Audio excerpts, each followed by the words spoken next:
ہم وہی کہیں گے جو ہمارا دین ہم کو بتاتا ہے، عمل کرو تو تمہارا بھلا ہے۔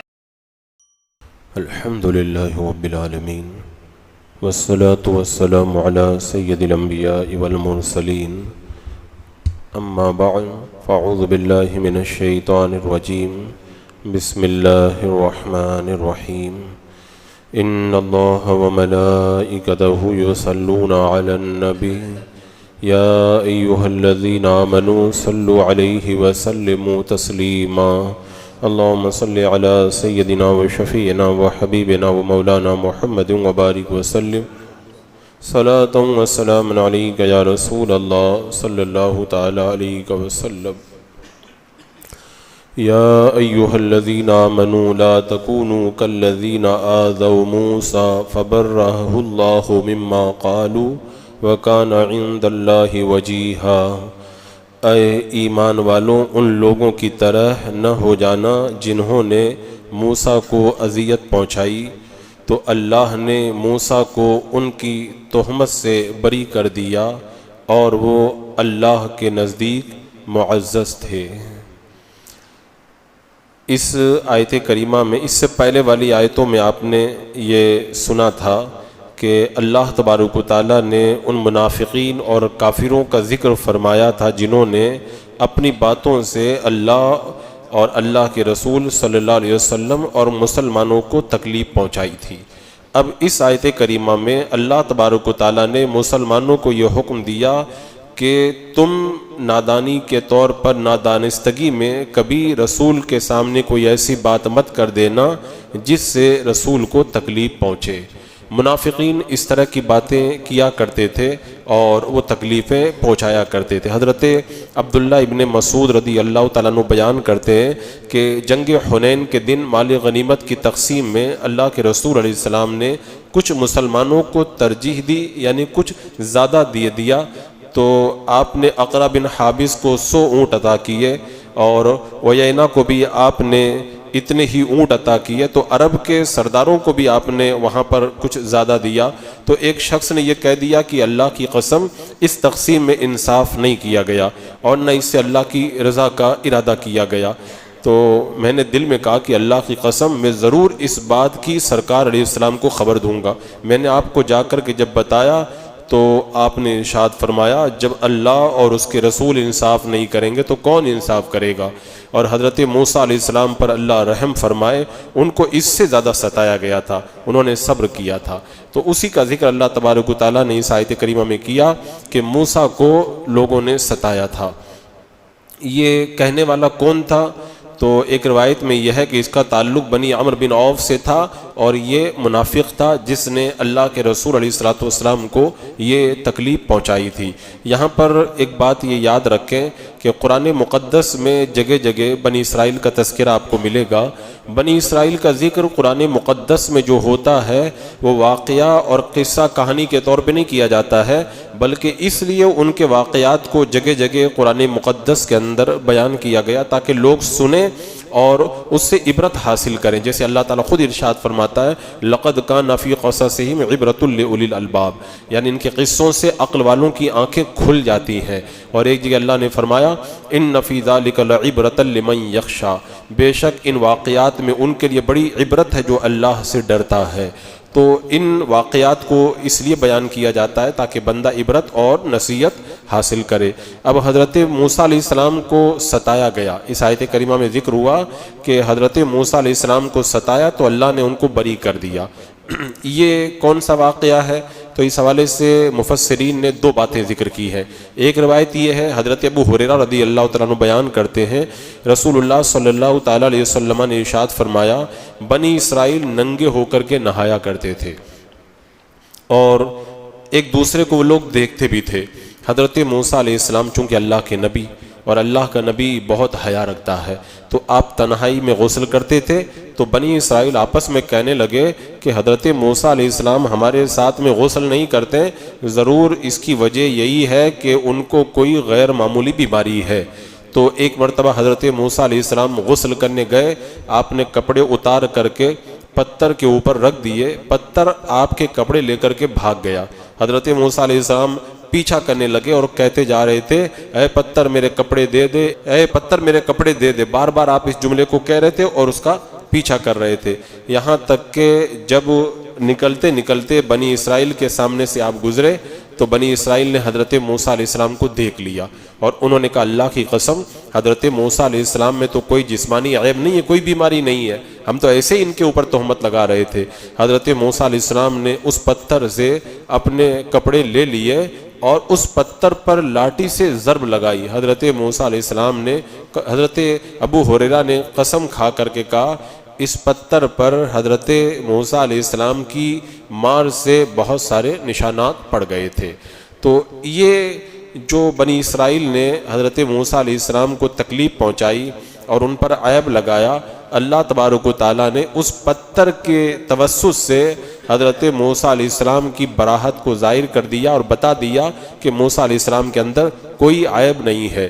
اس سے ایک بات تو یہ معلوم ہوتی ہے کہ انسان کے لیے بہتر یہی ہے کہ تنہائی میں نہائے تب بھی چادر باندھ کر کے غسل کرے، لیکن اگر کوئی تنہائی میں ننگا ہو کر کے غسل کر لے، کوئی دیکھنے والا نہیں ہے اور دیکھنے کا اندیشہ نہیں ہے، تو اس کے اندر کوئی حرج بھی نہیں ہے۔ اللہ کے رسول علیہ السلام نے ایک شخص کو میدان میں غسل کرتے ہوئے دیکھا تو آپ نے ممبر پر چڑھ کر کے اللہ کی حمد و ثنا کی، کہا بے شک اللہ حیا فرماتا ہے، پردہ کرنے والا، وہ حیا اور پردہ کو پسند کرتا ہے، تو جب تم میں سے کوئی غسل کرے تو وہ پردہ کر لے۔ اور میرا آقا علیہ الصلوۃ والسلام نے فرمایا جب تم میں سے کوئی شخص غسل کا ارادہ کرے تو اپنے آپ کو کسی کپڑے میں چھپا لے۔ اور حضرت عبداللہ بن عمر کہتے ہیں کہ اللہ کے رسول علیہ السلام نے فرمایا ان قریب تم عجم کے ممالک کو فتح کرو گے، وہاں تم حمام دیکھو گے، جب تم حمام میں جاؤ تو بغیر تہبند کے داخل مت ہونا۔ تو یہ پردے کا اہتمام اسلام کی ان پاکیزہ تعلیمات میں سے ہے جو اللہ اور اس کے رسول نے ہمیں عطا فرمائی ہے۔ تو حضرت موسیٰ علیہ السلام پر انہوں نے جو معاذ اللہ الزام لگایا تھا، اللہ تبارک و تعالیٰ نے اس سے براحت کا اظہار فرمایا پتھر کے توسط سے۔ تو پتھر کے کپڑا لے کر کے بھاگنے والی حدیث میں یہ دلیل ہے کہ اللہ کے نبی جسمانی اور معنوی اور صوری طور پر، روحانی طور پر کامل ہوا کرتے ہیں، اللہ تعالیٰ ان کو جسمانی عیب سے پاک رکھتا ہے۔ اور یہ بھی معلوم ہو گیا کہ بنی اسرائیل نے جس عیب کو حضرت موسیٰ علیہ السلام کی طرف منسوب کیا تھا، اللہ تبارک و تعالیٰ نے اس عیب کی نسبت کو آپ سے دور کر دیا کہ میرے نبی میں یہ عیب نہیں ہے۔ اور یہ کہ اللہ تعالیٰ کو یہ گوارا ہی نہیں ہے کہ کوئی نبی کی طرف جسمانی عیب کو منسوب کرے یا ایسی بیماری کو منسوب کرے جس سے نفرت پیدا ہو، کیونکہ نبی کا کام دین کا کام کرنا ہوتا ہے۔ تو جب لوگ نبی سے بیماری کی وجہ سے نفرت کریں گے تو نبی دین کا کام کیسے کر پائے گا؟ تو لہذا اللہ تعالیٰ نبی کو روحانی طور پر بھی اور جسمانی طور پر بھی کمالات عطا فرماتا ہے۔ اور اس سے یہ بھی معلوم ہو گیا کہ پتھروں کے اندر بھی شعور ہوتا ہے، پتھر بھی سمجھتے ہیں، یہ اور بات ہے کہ ہم اسے نہیں سمجھ پاتے ہیں۔ حضرت موسیٰ علیہ السلام نے کہا تھا اے پتھر میرے کپڑے دے دے، اور نبی کا کلام بیکار نہیں ہوا کرتا ہے، تو پتھر کا کپڑے لے کر کے بھاگ جانا، حضرت موسیٰ علیہ السلام کا اس سے بات کرنا اور اس کو لاٹھی سے مارنا اور پھر لاٹھی کے نشانات پڑ جانا، یہ سب کے سب حضرت موسیٰ علیہ السلام کے معجزات میں سے ہے۔ تو اسی کا ذکر اللہ تبارک و تعالیٰ نے اس آیت کریمہ میں فرمایا اے ایمان والو ان لوگوں کی طرح مت ہو جانا جنہوں نے موسیٰ کو تکلیف پہنچائی، تو اللہ نے موسیٰ کو ان کی تہمت سے بری کر دیا، ان کی تہمت سے بری کر دیا۔ اور ایک روایت اس سلسلے میں یہ آتی ہے کہ حضرت موسیٰ علیہ السلام، یہ حضرت علی رضی اللہ تعالیٰ عنہ سے روایت ہے، حضرت موسیٰ علیہ السلام اور حضرت ہارون علیہ السلام ایک پہاڑ پر چڑھے، تو حضرت ہارون علیہ السلام کا وہیں پر انتقال ہوا۔ تو بنی اسرائیل نے حضرت موسیٰ سے کہا آپ نے ان کو قتل کر دیا ہے اور آپ ہم سے زیادہ ان سے محبت کرتے تھے، اور جو ہے آپ نے ان کو قتل کر دیا کیونکہ وہ نرم مزاج کے تھے۔ تو انہوں نے ان باتوں سے حضرت موسیٰ علیہ السلام کو تکلیف پہنچائی، تو اللہ تبارک و تعالیٰ نے فرشتوں کو حکم دیا وہ حضرت ہارون کا جسم اٹھا کر کے لائے اور ان کی موت کی خبر دی۔ تب بنی اسرائیل کو سمجھ میں آیا کہ حضرت موسیٰ علیہ السلام اپنی طبعی موت کے اندر دنیا سے کوچ فرما گئے۔ اس طرح اللہ تبارک و تعالیٰ نے حضرت موسیٰ علیہ السلام پر جو تہمت لگائی جا رہی تھی اس سے بری فرما دیا۔ تو اس طرح کی اور بھی بہت ساری روایتیں ہیں۔ یہاں پر جو یہ فرمایا گیا کہ موسیٰ علیہ السلام کو ستایا، بنی اسرائیل نے بہت ستایا، حضرت موسیٰ علیہ السلام کو بہت ستایا، قارون نے تو ایک عورت کو فکس کر دیا تھا، پیسہ دے کر کے تیار کیا تھا کہ تو الزام لگانا کہ معاذ اللہ ثم معاذ اللہ، موسیٰ علیہ السلام نے میرے ساتھ میں بدکاری کی ہے، اور پھر وہ اپنے ناپاک منصوبے کے اندر لگا۔ لیکن اللہ کا نبی، اللہ تعالیٰ نے فرمایا نا کہ وَكَانَ عِندَ اللَّهِ وَجِيهًا، وہ اللہ کے نزدیک بڑی شان والے تھے۔ شان والے نبی کے سامنے جب وہ عورت آئی نا تو سارا اس نے معاملہ کھول کر کے رکھ دیا اور بتا دیا کہ ایسا نہیں ہے، بلکہ مجھے پلاننگ کے طور پر تیار کر کے بھیجا گیا ہے۔ اور اللہ تبارک و تعالیٰ نے حضرت موسیٰ علیہ السلام کو وجی فرمایا۔ وجی کا معنی کیا ہوتا ہے؟ وجی اس شخص کو کہتے ہیں جس کا چہرہ کسی کے نزدیک قدر و منزلت والا ہو اور وہ معزز اور مکرم ہو، اس کی بات کو کوئی رد نہیں کرتا ہو، ٹالتا نہ ہو۔ اور امام راضی نے وجی کا معنی یہ بیان کیا جو نیکی میں معروف ہو اور جس کی سیرت پسندیدہ اور قابل تعریف ہو۔ اور ایک روایت امام قرطبی نے جو کی ہے کہ وجی وہ ہے جس کی بہت عزت ہو، اللہ کے یہاں اس کا مرتبہ بڑا بلند ہو اور بڑی شرافت اور بڑی تعریف کا مالک ہو وہ۔ اور حضرت عبداللہ ابن عباس کہتے ہیں اللہ تعالیٰ کے نزدیک وجی وہ ہے جو اللہ تعالیٰ سے جس چیز کا بھی سوال کرے اللہ تعالیٰ وہ اس کو عطا فرما دے۔ تو وجاہت کے بہت سارے معنی آتے ہیں۔ حضرت موسیٰ علیہ السلام وجی تھے، اتنے وجی تھے کہ فرعون بچوں کو قتل کروا رہا تھا، لیکن اللہ نے حضرت موسیٰ علیہ السلام کو بچپن میں فرعون کے گھر میں پہنچا دیا، اور وہ آپ کا دشمن تھا لیکن آپ کی پرورش کر رہا تھا، پہچان بھی نہ پایا۔ آپ کی وجاہت کا ایسا اثر اس کے اوپر مرتب ہوا۔ تو حضرت موسیٰ علیہ السلام وجی تھے اور قوم نے آپ کو بڑا ستایا۔ ستانے کے جو واقعات ہیں نا، اس سے پہلے جو مختلف آیتوں میں جب بنی اسرائیل کا ذکر آیا تو میں نے جگہ جگہ ان واقعات کو بیان بھی کیا۔ کچھ باتیں ہیں کہ انہوں نے کس کس انداز کے اندر حضرت موسیٰ علیہ السلام کو ستایا تھا۔ آپ دیکھیں حضرت موسیٰ علیہ السلام کو ستانے کا معاملہ، فرعون بنی اسرائیل پر ظلم کرتا تھا، حضرت موسیٰ علیہ السلام نبی بنا کر کے بھیجے گئے، اور حضرت موسیٰ علیہ السلام نے فرعون سے قوم کو نجات دلائی۔ تو قوم کو تو احسان ماننا چاہیے تھا، لیکن انہوں نے احسان تو نہیں مانا، جگہ جگہ موقع پاتے تھے تو حضرت موسیٰ علیہ السلام پر جو ہے وہ کے سامنے تکلیف والی باتیں کر بیٹھتے تھے۔ جیسے مثال کے طور پر حضرت موسیٰ علیہ السلام سے کبھی وہ یہ کہنے لگے ہم اس وقت تک ایمان نہیں لائیں گے جب تک اللہ تعالیٰ کو کھلم کھلا نہیں دیکھ لیتے، اور کبھی تو وہ اتنی سرکشی کے اوپر آمادہ ہو جاتے کہ معاذ اللہ انہوں نے مقام سینا سے جب گزر ہوا تو ایک قوم کو دیکھا وہ پوجا پاٹ کر رہی تھی، تو وہ بھی اپنے نبی سے کہنے لگے یا موسیٰ اجعل لنا الہا کما لہم آلہہ، اے موسیٰ ہمارے لیے بھی ان جیسے بت بنا دو، یعنی ہمیں بھی ایسے بت بنا دو، ہم بھی ان کی پوجا کریں گے معاذ اللہ۔ اس طرح وہ حضرت موسیٰ علیہ السلام کو ستایا کرتے تھے۔ اور بھی آپ دیکھیں حضرت موسیٰ علیہ السلام نے جب انہیں جہاد کا حکم دیا تو کیا کہنے لگے، ہم کو تو نہیں جانا، آپ جاؤ اور آپ کا خدا جا کر کے جنگ کرے، ہم تو یہیں پر بیٹھے رہیں گے۔ اور بھی کئی مقامات پر انہوں نے، جیسے حضرت موسیٰ علیہ السلام نے ان کے لیے دعا کی تو اللہ تبارک و تعالیٰ نے ان کے لیے منہ و سلوہ نکال دیا، تو ان کو شکر کرنا چاہیے تھا، تو شکر تو کرنے نہیں لگے، کہنے لگے کہ آپ ہمارے لیے ساگ، ککڑی، لہسن اور پیاز یہ سب اللہ تعالیٰ سے مانگیں۔ یعنی اللہ تعالیٰ ان کو بہتر سے بہتر نعمت عطا فرما رہا، لیکن وہ اپنی سرکشی سے باز نہیں آ رہے۔ اسی طرح حضرت موسیٰ علیہ السلام جب کوئی طور پر تشریف لے گئے، اللہ تبارک و تعالیٰ کی تجلی کا دیدار کیا تھا۔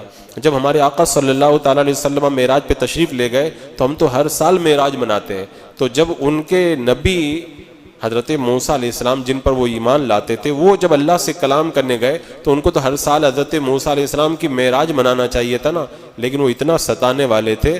حضرت موسیٰ علیہ السلام ادھر گئے، ادھر انہوں نے بچڑے کو خدا بنا کر کے بچڑے کو پوجنا شروع کر دیا۔ تو کسی جگہ بھی وہ حضرت موسیٰ علیہ السلام کو ستانے سے باز نہیں آئے۔ پھر بعد میں حضرت موسیٰ علیہ السلام نے ان پر سزا کو جو اللہ نے حکم دیا تھا مرتب کیا، اور جب توبہ کا موقع آیا حضرت موسیٰ علیہ السلام انہیں کوئی طور پر لے کے گئے نا، تو وہاں پر جا کر بھی وہ لوگ شرارت کرنے لگ گئے، اور شرارت جب کی تو اللہ تبارک و تعالیٰ نے ان کے اوپر طور کو بلند کر دیا، کہا خذوا ما آتیناکم بقوۃ واذکروا ما فیہ لعلکم تتقون، جو کچھ ہم نے تمہیں دیا مضبوطی سے پکڑو تاکہ تم متقی بن جاؤ۔ تب جا کر کے ان لوگوں نے مانا، اور پھر ماننے پر وہ پھر اسی پر وہ جو ہے وہ تیار نہیں ہوئے۔ حضرت موسیٰ علیہ السلام کے ذریعے ان کو حکم دیا گیا تھا بیت المقدس کی طرف جانے کا، انہوں نے اس کو بھی ٹال دیا، اور پھر جب ایک شخص نے کسی کو قتل کر دیا، انہوں نے قاتل کا پتہ لگوایا، اللہ تبارک و تعالیٰ نے فرمایا گائے ذبح کرو اور قاتل کا پتہ معلوم ہو جائے گا۔ تو اب طرح طرح کے سوال کرنے لگے، وہ گائے کیسی ہوگی، اس کا کلر کیسا ہوگا، یعنی یہ سب ستانے والے کام ان لوگوں نے حضرت موسیٰ علیہ السلام کے ساتھ میں کیے۔ بہرحال اللہ تبارک و تعالیٰ نے حضرت موسیٰ علیہ السلام کو وجاہت عطا فرمائی تھی، اور یہ وجاہت ہی تھی کہ حضرت موسیٰ علیہ السلام کے سامنے وہ لوگ جب آتے تھے تو آپ کا چہرہ دیکھ کر کے وہ خود مروب ہو جایا کرتے تھے۔ تو فرمایا اے ایمان والوں، ان لوگوں کی طرف مت ہو جانا جنہوں نے موسیٰ کو تکلیف پہنچائی، تو اللہ نے موسیٰ کو ان کی تہمت سے بری کر دیا، وہ اللہ کے نزدیک معزز تھے۔ حضرت موسیٰ علیہ السلام کو اللہ تبارک و تعالیٰ نے اتنا معزز بنایا۔ حضرت حسن بصری نے اس کا معنی یہ بیان فرمایا کہ وہ مستجاب الدعوات تھے، اللہ کی بارگاہ میں جو بھی مانگتے تھے اللہ تبارک و تعالیٰ ان کو وہ عطا فرما دیتا تھا۔ حضرت موسیٰ علیہ السلام نے قوم کے لیے کتنی دعائیں مانگی، اللہ تبارک و تعالیٰ نے ان دعاؤں کو قبول فرما کر کے آپ کی قوم کو اپنی نعمتوں سے مالا مال فرمایا۔ اور یہاں پر ایک بات یاد رکھی جائے کہ حضرت موسیٰ علیہ السلام کی قوم نے حضرت موسیٰ علیہ السلام کو ستایا، اور ہم سے کہا جا رہا ہے کہ تم موسیٰ کی قوم کی طرح مت ہونا۔ لہذا اہل ایمان کو چاہیے کہ کوئی ایسا کام نہ کرے جس سے اللہ کے رسول علیہ السلام کو تکلیف ہو۔ الحمدللہ اہل سنت و جماعت اپنے رب کے اس حکم پر عمل کرتے ہوئے باب عقائد کے اندر کوئی ایسا نازیبا کلمہ کہنا گوارا نہیں کرتے جس سے اللہ اس کے رسول کو تکلیف ہو۔ اور وہابیہ دیابنا نے اللہ اس کے رسول کی شان میں جو بدتمیزیاں کی ہیں اس سے اللہ اس کے رسول کو جو تکلیف ہوئی ہے وہ آپ خوب جانتے ہیں۔ لیکن یہاں پر ایک بات یہ بھی یاد رکھی جائے، یہاں پہ جو فرمایا گیا کہ ان لوگوں کی طرح نہ ہونا جنہوں نے موسیٰ کو تکلیف پہنچائی، تو آج اہل ایمان سنی صحیح العقیدہ اللہ کے رسول کو کوئی غلط عقیدہ رکھ کر کے تکلیف تو نہیں پہنچاتے، لیکن یہ ہماری ایک بہت بڑی خامی اور کمی ہے معاذ اللہ کہ ہم لوگ اللہ اس کے رسول کے فرمان پہ عمل نہیں کر کے سرکار کو تکلیف پہنچاتے ہیں۔ جیسے سرکار دو عالم صلی اللہ علیہ وسلم نے فرمایا کہ میری آنکھوں کی ٹھنڈک نماز میں ہے، تو اگر ہم نماز نہیں پڑھیں گے تو یہ آقا کو تکلیف تو پہنچانا ہوا۔ اللہ کے رسول علیہ السلام نے ہمیں حرام کاموں سے منع کیا، اور اس کے باوجود بھی ہم ان حرام کاموں میں مبتلا ہوتے ہیں، تو یہ سرکار کو تکلیف پہنچانا ہے۔ میرے آقا صلی اللہ تعالیٰ علیہ وسلم نے ہر زندگی کے موڑ پر اہل ایمان کو تعلیمات عطا فرمائی۔ اب اگر سرکار کی ان تعلیمات پہ اگر امتی عمل نہ کرے تو یہ اللہ کے رسول کو تکلیف ہی تو پہنچانا ہے۔ ویسے بھی میرے آقا دیکھ رہے ہیں، اسی لیے علماء نے فرمایا کہ اللہ نے فرمایا نا کہ وہ مومنوں کی جانوں سے بھی زیادہ ان سے قریب ہیں۔ ہم اتحیات جب پڑھتے ہیں تو کیا کہتے ہیں؟ السلام علیکم ایھا النبی و رحمۃ اللہ وبرکاتہ۔ علماء فرماتے ہیں جب اتحیات میں سلام کرو تو یہ تصور کرو سرکار سن رہے ہیں اور سرکار کی روح پاک موجود ہے اور میرے سلام کو سماعت کر رہی ہے۔ تو جب یہ اہل سنت و جماعت کا عقیدہ ہے کہ سرکار کو وہ حاضر و ناظر مانتے، اس کے باوجود بھی وہ کام کریں جو سرکار کی ناراضگی کے والے ہیں، جیسے ڈھول تاشا کوئی بجائے، گانا سنے، ٹی وی اور مووی کے اندر مبتلا ہو، اگر کوئی حرام کاموں میں مبتلا ہو تو پھر یہ اللہ اس کے رسول کو تکلیف پہنچانا ہے۔ لہذا ہمیں چاہیے کہ ہم ان کاموں سے بھی باز آئیں تاکہ سرکار کو تکلیف نہ پہنچے۔ بسم اللہ الرحمن الرحیم۔ اللہم صلی علی سیدنا مولانا محمد وبارک وسلم، صلاۃ و سلام علیک یا رسول اللہ، یا اللہ یا رحمان یا رحیم العالمین۔ اپنے محبوبان بارگاہ کے صدقے میں اعمال صالحہ کی توفیق عطا فرما، ہر گناہ ہر برائی سے محفوظ و معمون فرما، ایمان پہ زندگی، ایمانی پر خاتمہ عطا فرما۔ ربنا تقبل منا انک انت السمیع العلیم وتب علینا انک انت التواب الرحیم۔ ان اللہ وملائکتہ یصلون علی النبی یا ایھا الذین آمنوا صلوا علیہ وسلموا تسلیما۔ اللهم صل على سيدنا وشفيعنا وحبيبنا ومولانا محمد وبارك وسلم، صلاة وسلام عليك يا رسول الله، سبحان ربك رب العزة عما يصفون، وسلام على المرسلين والحمد